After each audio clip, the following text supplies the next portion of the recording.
22 मार्च को अपनी सदस्यता से इस्तीफा देने वाले तीनों निर्दलीय विधायक कृष्णलाल ठाकुर, होशियार सिंह और आशीष शर्मा विधानसभा परिसर में धरने पर बैठ गए हैं। तीनों निर्दलीय विधायकों का आरोप है कि विधानसभा सचिवालय राज्य सरकार के दबाव में काम कर रहा है। निर्दलीय विधायकों ने मांग की है कि जल्द से जल्द उनका इस्तीफा स्वीकार किया जाए। तीनों निर्दलीय विधायकों ने 22 मार्च को व्यक्तिगत तौर पर विधानसभा सचिवालय पहुंचकर इस्तीफा दिया था। पहले ये इस्तीफा विधानसभा सचिव को दिया गया। इसके बाद तीनों निर्दलीय विधायकों ने राज्यपाल को भी इसकी प्रति तीनों निर्दलीय विधायकों ने इस्तीफा सौंपने के बाद व्यक्तिगत तौर पर विधानसभा अध्यक्ष कुलदीप सिंह पठानिया से भी मुलाकात कर सौंपा था। इस्तीफा देने के बाद तीनों निर्दलीय विधायकों ने 23 मार्च को दिल्ली में भाजपा की सदस्यता ग्रहण कर ली थी। निर्दलीय विधायक के ठाकुर, होशियार सिंह और आशीष शर्मा ने कहा कि विधानसभा सचिवालय जानबूझकर उनका इस्तीफा स्वीकार नहीं कर रहा। जब तीनों निर्दलीय विधायकों ने स्वेच्छा से इस्तीफा दिया है तो ऐसे में इस्तीफा स्वीकार न करने का कोई अर्थ नहीं रह जाता। निर्दलीय विधायक होशियार सिंह ने कहा कि कांग्रेस के 6 विधायकों ने उनके खिलाफ शिकायत दी है। ऐसे में इन विधायकों से पूछना चाहते हैं कि क्या ये कांग्रेस विधायक हरियाणा और उत्तराखंड तक तीनों निर्दलीय विधायकों के पीछे जा रहे थे। उन्होंने कहा कि राज्यसभा चुनाव में किसे वोट देना है और किसे नहीं, ये निर्दलीय विधायकों का अपना निजी अधिकार है। ऐसे में उनका इस्तीफा स्वीकार करने से इनकार नहीं किया जा सकता। तो अपना इस्तीफा सौंपा था स्पीकर साहब को और स्पीकर साहब को हमने अपना इस्तीफा सौंप दिया था और 23 तारीख को हमने जो है पार्टी ज्वाइन कर ली थी। भाजपा पार्टी भी हमने ज्वाइन कर ली और बार बार निवेदन के बाद भी जो है स्पीकर साहब जो है हमारा इस्तीफा जो है मंजूर नहीं कर रहे हैं। और एक हमें नोटिस प्राप्त हो गया इनकी ओर से, एक लंबा चौड़ा इन्होंने एक कहानी लिख दी उसके अंदर कि आप 3 निर्दलीय विधायक जो है किसी के दबाव में 4-5 और कांग्रेस के विधायकों ने हमारी कंप्लेंट की है, जो अभी हमें नोटिस प्राप्त हुआ है कि हमें दबाव में ये इस्तीफा दिया है या हमारे पर कोई और किसी का दबाव है। तो हम ये बताना चाहते हैं कि हमने अपने स्वेच्छा से इस्तीफा दिया है, हम पर किसी का दबाव नहीं था और ना ही हमें कोई ल्यूर किया गया। तो ऐसे ऐसे जो आरोप लगाए जा रहे हैं हमारे पर, तो जो कि ये बिल्कुल गलत है। स्पीकर एक कॉन्स्टिट्यूशनल पोस्ट है और स्पीकर जो है अपने किसी के दबाव में आकर के अगर ऐसी नोटिसेस इश्यू करता है तो वो एक किस्म से लोकतंत्र की हत्या है। और बार बार आग्रह करने के बाद भी जो है, बार बार ईमेल करने के बाद, बार बार उनको रिपीटेड रिमाइंडर देने के बाद भी स्पीकर साहब ने कोई इस पर कार्रवाई नहीं की और उसके एवज में एक हमें नोटिस निकाल दिया कि आप एक्सप्लेनेशन दो कि आपने इस्तीफा क्यों दिया। भाई हम इंडिपेंडेंट है, हम किसी पार्टी से बंधे हुए थोड़ी है। हमने जब इलेक्शन लड़ा था तो आपने अपने पार्टी का कैंडिडेट दिया था, हम उनको हरा करके आए हुए यहाँ पर। अगर इंडिपेंडेंट पार्टी के होते तो आप उससे एक्सप्लेनेशन मांग सकते हैं। आप एक इंडिपेंडेंट से आप कैसे एक्सप्लेनेशन मांग सकते हैं, आप बताएं मुझे। अगर कोई इंडिपेंडेंट एमएलए जीत करके आया है, उससे एक्सप्लेनेशन मांगने का कोई आवश्यकता नहीं है। स्ट्रेट फॉरवर्ड जब हमने अपना इस्तीफा दे दिया तो उनको मंजूर करके इलेक्शन कराने चाहिए। अब ये इलेक्शन से क्यों डर रहे हैं, क्या कारण है कि इस्तीफा मंजूर नहीं कर रहे हैं, ये इसी के विरोध में आज हम यहाँ बैठे हैं कि ये लोकतंत्र की हत्या ना करें, तुरंत हमारा इस्तीफा जो है मंजूर करें और पब्लिक मैंडेट लिया जाए, इलेक्शन किया जाए तीनों कॉन्स्टिट्यूंसी में। दूध का दूध, पानी का पानी सामने आ जाएगा। होशियार जी, ये कह रहे हैं कि आपको जो है 5 साल के लिए चुन के भेजा गया था, ऐसी क्या नौबत आई कि 1.5 साल में इस्तीफा देना पड़ा आपको? पिछले 14 महीने में क्या हालात हुई हमारे, कितनी हमारे को जो बेइज्जती हुई है हमारी, कितने हमारे मान सम्मान को जो है ठेस पहुंची है। ये ठेस मुझे नहीं पहुंची है, मेरे लोगों को पहुंची है, मेरी जनता को पहुंची है। हम अपॉइंटमेंट मांगते रहे, हमें 14 महीने अपॉइंटमेंट नहीं मिली। जो अनाउंसमेंट की, एक अनाउंसमेंट पूरी नहीं हुई। ऐसे तो कई वारदातें जो हम आपको बता सकते हैं। मेडिकल फाइलें क्लियर नहीं हुई, कोई 1 लाख रुपया मांगने जाते तो बोलते हैं हमारे पास पैसा नहीं है, हमारी स्थिति ठीक नहीं है। अपने एमएलए को वो देते रहे जो पार्टी के, जबकि हम 3 इंडिपेंडेंट, हमारा कोई कार्य नहीं हुआ। हमारे ऊपर लोगों को बिठा दिया गया जिनके बोलने पे कार्य होते हैं, जो अनकॉन्स्टिट्यूशनल था। तो ये सारी चीजें देखने के बाद मजबूर होकर के हमने हाथ जोड़ दिए कि हमें इस सरकार के साथ इस पोस्ट पे बैठने का कोई अधिकार नहीं है यदि हम अपना जनता का कार्य ना करें। 3.5 साल बचे हैं, जब हम अपनी जनता के पास जाएंगे, जनता पूछेगी कि आपने क्या कार्य किए, हम क्या जवाब देंगे जनता को? हम ये बोलेंगे कि हमारी बेइज्जती होती रही, हम बाहर चिट्ठी लेके बैठे रहते थे, अंदर जाने की परमिशन नहीं मिलती थी, बोलते थे अगले महीने मिलेंगे, अगले महीने मिलेंगे, 15 दिन बाद मिलेंगे, मिलने का समय नहीं मिलता था। तो इतनी जो हमारी जलीलियत हुई है इन 14 महीनों में, तो हमने नैतिक अपना मन बनाया कि हम इस सरकार के साथ बिल्कुल नहीं, और इस कुर्सी पे भी नहीं बैठने का हमें अधिकार नहीं है। इस कुर्सी पे बैठने का जो जनता की दी हुई कुर्सी है, जनता के आशीर्वाद से हम इस कुर्सी पे बैठे हैं, और यदि हम जनता का कार्य नहीं कर सके तो हम इस पे बैठने का हमें कोई अधिकार नहीं है। आपका इस्तीफा भी स्वीकार नहीं होता है जी, तो अगला कदम क्या रहने वाला है? ये मैं साफ शब्दों में बताना चाहूंगा कि अगला कदम हम कोर्ट में जाएंगे, और कोर्ट से फिर हम आग्रह करेंगे कि हमने अपने इच्छा से, हम जब इस्तीफा दे रहे हैं और हमने इस पार्टी को, हमने भारतीय जनता पार्टी ज्वाइन कर ली, और हम जो है अपने कार्यकर्ता के रूप में जाकर के लोगों का कार्य करेंगे, केंद्र मजबूत है, तो हमारा प्रदेश पीछे को जा रहा है, तो हमने कोर्ट में जाना है, और कोर्ट से आधे जो है पीएल फाइल करनी है कि भाई ये जो स्पीकर साहब है ये कॉन्स्टिट्यूशनल पावर का मिसयूज कर रहे हैं, और आप आदेश दें और इस जो है हमारा इस्तीफा मंजूर करें। जैसे भी स्थिति बनती है, जैसे भी, बस तुरंत जाएंगे। अभी जो नोटिस जारी किया है आपको, उसमें कुछ टाइम मांगा है उन्होंने हमें 10 तारीख का टाइम दिया है, और उस नोटिस को मैं थोड़ा सा कुछ शब्दों में पढ़ करके सुनाऊंगा, उसी से सामने साफ बातें आपके सामने आ जाएगी कि 22 तारीख को हमने इस्तीफा दिया, और 3 इंडिपेंडेंटों ने जो कांग्रेस को सपोर्ट दिया था उनको बीजेपी ने ल्यूर किया, इलीगल तरीके से, थ्रेट से, फोर्स से, और पूरे दबाव से उन्होंने राज्यसभा में जो है जो वोटिंग जो है वो पार्टी के निर्णय के विरुद्ध कराई। अब आप बताएं कि इंडिपेंडेंट को अधिकार नहीं है? आज एक राज्यसभा का कैंडिडेट जो है बाहर रहा है, एक लोकल है, तो हमने अपने अंतरात्मा से लोकल व्यक्ति को हमने वोट दिया, और हमारा अधिकार है, वो हमारा अधिकार है। सिर्फ उस बात से जो है सरकार नाराज होती है और आशीष भाई के ऊपर एफआईआर लॉन्च करती है, केएल ठाकुर के भाई और बेटे के ऊपर एफआईआर लॉन्च होती है, इनके कारोबार बंद हो जाते हैं, इनके घरों में पुलिस पहुंच जाती है और अधिकारी पहुंच जाते हैं, तो ये इस पूरे जो है कॉन्स्टिट्यूशन का, पूरे डेमोक्रेटिक का, पूरे लोकतंत्र का जो है गला घुटा गया। तो ये कारण है। क्या फिर अब 10 तारीख का इंतजार करेंगे उससे पहले? बिल्कुल नहीं करेंगे, क्योंकि हम इंडिपेंडेंट हैं, हम किसी पार्टी के बंधे हुए नहीं है जो हम इनको जवाब देंगे। हम क्यों इनको जवाब दें? हमको इनके पार्टी के थोड़ी बंधे हुए, हम अपनी स्वेच्छा से हमने इस्तीफा दिया है।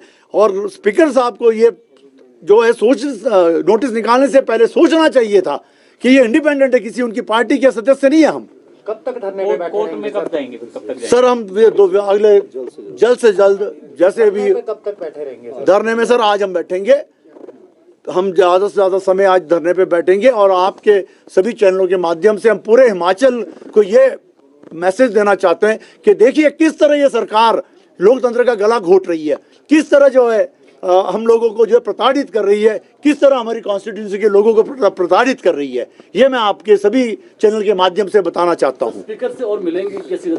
धरने पे हम बैठे रहेंगे, और ये मैसेज स्पीकर तक तो जाना ही जाना है, आपके माध्यम से, आपके चैनलों से, हर जगह ये मैसेज जाएगा, पूरे हिंदुस्तान में जाएगा। और हम फिर एक बार, क्योंकि माननीय स्पीकर साहब जो है इन्होंने अपना जो है पावर्स का इस्तेमाल करना चाहिए, और हमारा इस्तीफा तुरंत जो है मंजूर करना चाहिए। क्यों कहा कि कई तरह के प्रेशर भी बनाए जा रहे हैं, आपको क्या लगता है, क्या पीछे सोच लग रही है, क्या वजह क्या लग रही है, क्यों इस्तीफा स्वीकार नहीं कर रहे हैं? बिल्कुल ठीक कह रहे हैं, होशियार जी ने बताया कि हम जो 3 निर्दलीय विधायक है, हमने अपनी मर्जी से, स्वेच्छा से विधानसभा के सदस्य से इस्तीफा दिया 22 तारीख को। नॉर्मली जो होता है इस्तीफा जो होता है 24 घंटे के अंदर जो माननीय अध्यक्ष महोदय होते हैं विधानसभा के, स्वीकार करते हैं, और करना चाहिए, क्योंकि संवैधानिक पोस्ट है, हम बहुत मान सम्मान करते हैं अध्यक्ष महोदय का।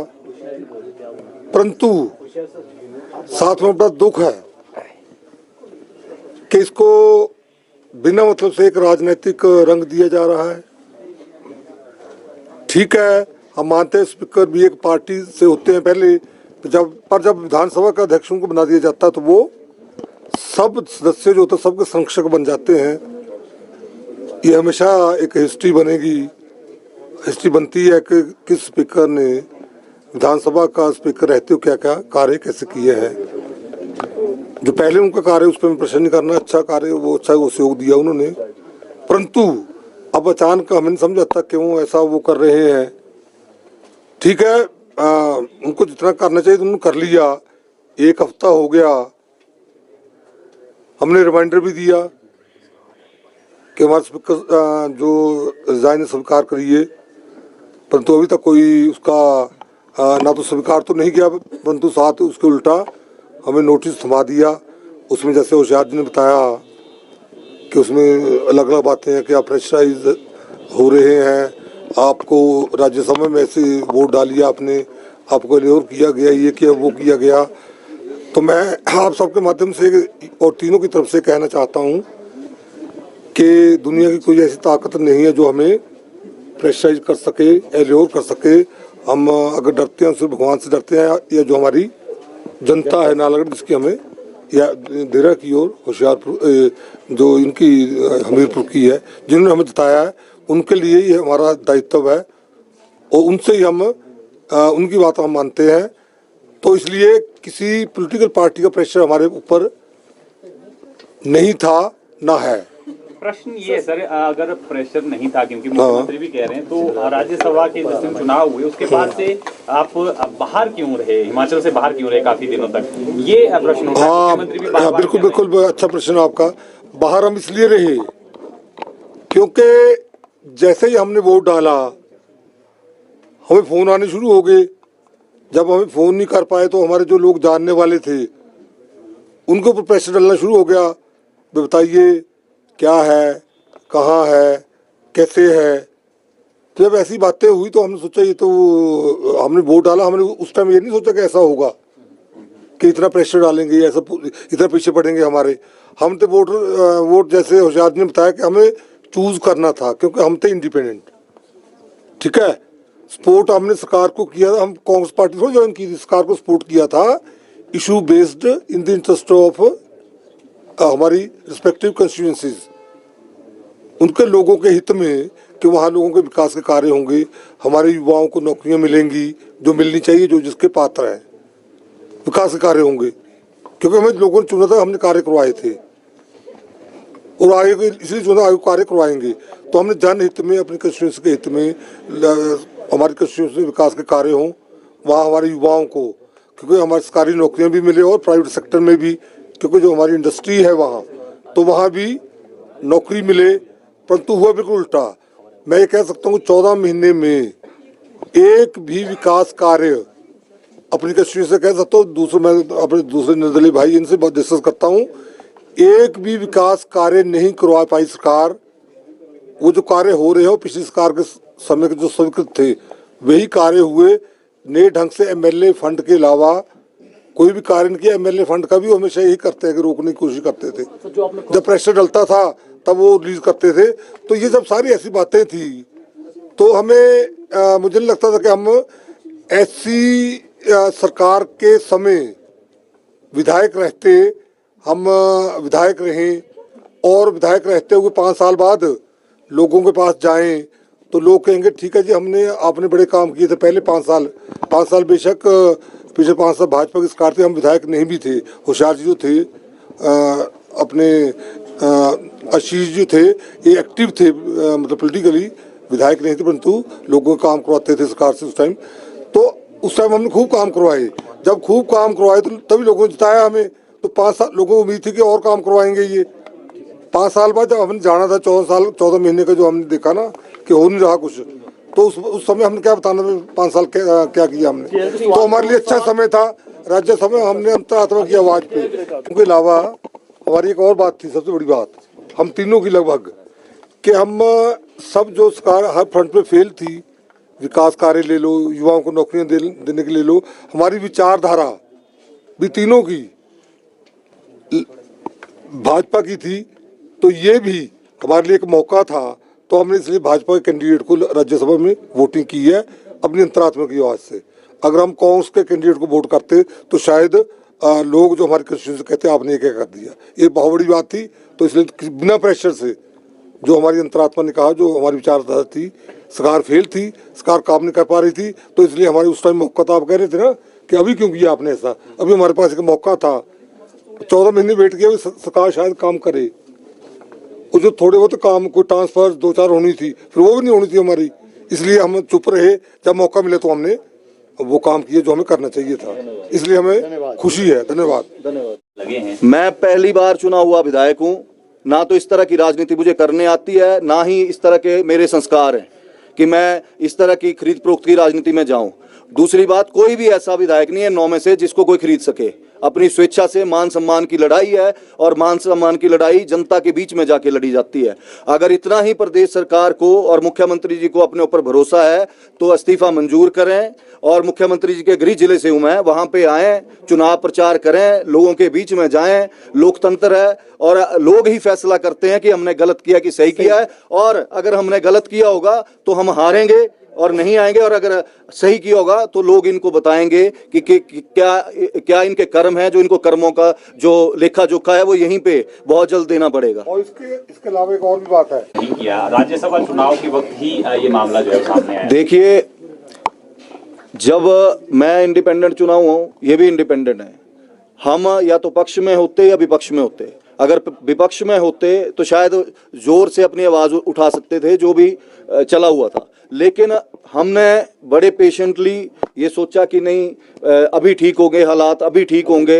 हमने बहुत कोशिश की, बहुत इंतजार किया। और आप खुद सोचिए कि जब माननीय मुख्यमंत्री जी बोलते हैं मैं गरीब आम परिवार से हूं, हम लोग भी आम परिवारों से उठे हुए हैं, हमारे भी कोई लेगेसी नहीं है पीछे, अब खुद के दम पे आए हैं, लोगों के आशीर्वाद से, महादेव की कृपा से यहाँ तक पहुंचे हैं।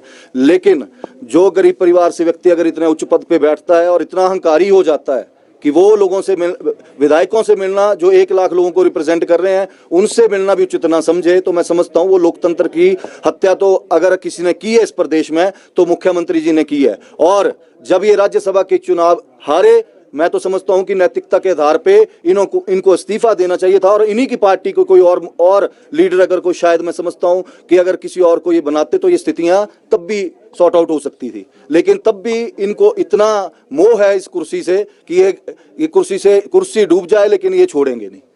धन्यवाद। यहाँ पे लगे हैं, उसका आपके जो त्याग पत्र पे सरकार यहाँ पे नहीं किया है, क्या कहना है आपको पूरी? देखिए, सबसे पहली बात तो ये है कि जब ये 27 तारीख को सारा घटनाक्रम घटा है, जो राज्यसभा की सीट के लिए जो कांग्रेस के कैंडिडेट थे और जो भाजपा के कैंडिडेट थे, तो हमने भारतीय जनता पार्टी के जो कैंडिडेट हैं उनको हमने वोट डाला, और वो अपनी मर्जी से डाला, क्योंकि जैसे कि KL ठाकुर जी ने और होशियार सिंह जी ने बताया कि हमारा अधिकार है कि हम किसी को भी मत दे सकते हैं।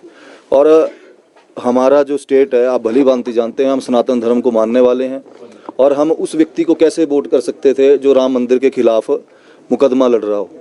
तो ये मुझे लगता है, अगर मैं अपनी फील्ड में जाके भी लोगों से पूछूंगा कि भाई आप बताइए कि मैं किसको, क्योंकि मैं अगर वोट कर रहा हूँ तो मुझे कंस्टिट्यूएंसी ने, जो मेरे लोग हैं उन्होंने चुन के भेजा है यहाँ पे, और उनकी भावनाओं को देखते हुए मैंने मत जो डाला, हम तीनों ने जो वोट डाला वो डाला हर्ष महाजन जी को, जो कि हिमाचल के हैं, और वहाँ पे राज्यसभा में चुन के जीते, और चुन के भी इस तरह से जीते, आप भली भांति जानते हैं, 34-34 हुए।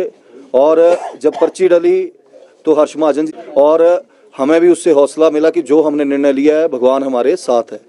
दूसरी बात, जब ये सारा प्रकरण हुआ उसके बाद मुख्यमंत्री जी ने झूठे मुकदमे दर्ज करना शुरू कर दिए। जो मेरे परिवार का कारोबार है, चाहे कंस्ट्रक्शन कंपनीज हैं, उनको वहाँ पे कार्य जो हैं रुके हुए हैं, मतलब जो कार्य चले हुए थे उनको बंद कर दिया।